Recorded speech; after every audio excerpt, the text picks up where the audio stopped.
नमस्कार दोस्तों, अनसुनी दिव्य कथाएं में आपका स्वागत है।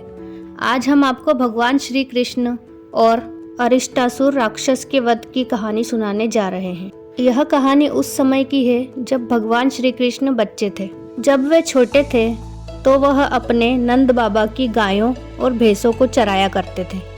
उस समय भगवान कृष्ण के मामा कंस उन्हें खत्म करने के लक्ष्य पर काम कर रहे थे। एक बार कंस ने अरिष्टासुर नामक राक्षस को भेजकर बाल कृष्ण की हत्या करने की साजिश रची।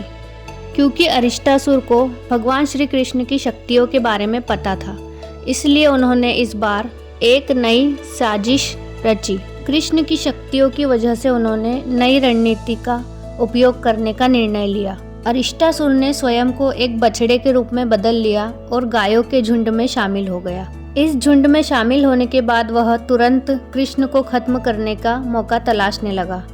जब वह श्री कृष्ण पर हमला करने में असमर्थ हो गया तो उसने अपना ध्यान कृष्ण के साथियों की ओर लगाया और उनकी हत्या करना शुरू कर दिया। जैसे ही कृष्ण ने देखा कि उनके साथी को राक्षस मार रहा है, वे क्रोधित हो गए।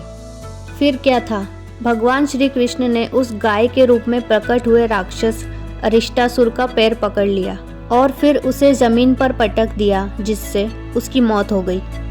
जब राधा रानी को इस घटना के बारे में पता चला तो उन्होंने कान्हा से कहा कि कान्हा, तुमने गाय की हत्या का भयानक पाप किया है। इस पाप से स्वयं को शुद्ध करने के लिए तुम्हें सभी तीर्थों पर जाना होगा। श्री कृष्ण ने स्वीकार किया कि राधा की बात सच है, लेकिन वे प्रत्येक तीर्थ स्थल की यात्रा करने में असमर्थ। फिर श्री कृष्ण इस समस्या का समाधान खोजने के लिए नारद मुनि के पास उनकी सलाह लेने गए। नारद मुनि ने कहा, आप सभी तीर्थों को यह आदेश दीजिए कि वे पानी के रूप में आपके पास आ जाएं और फिर आप उस पानी से स्नान कर लीजिए। इससे आपके ऊपर लगा गो हत्या का पाप उतर जाएगा। भगवान श्री कृष्ण ने ऐसा ही किया।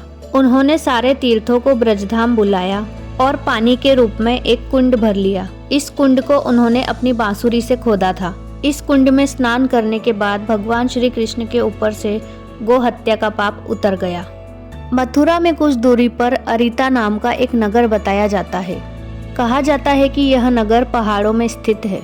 इस गांव में आज भी वह कुंड मौजूद है जो भगवान कृष्ण ने हजारों साल पहले बनाया था। तो दोस्तों, यह थी भगवान श्री कृष्ण और अरिष्टासुर से जुड़ी कहानी।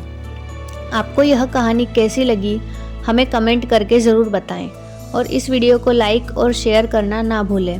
और इसी प्रकार की भगवान कृष्ण से जुड़ी रोचक कहानियाँ सुनने के लिए हमारे चैनल को सब्सक्राइब करें। राधे राधे।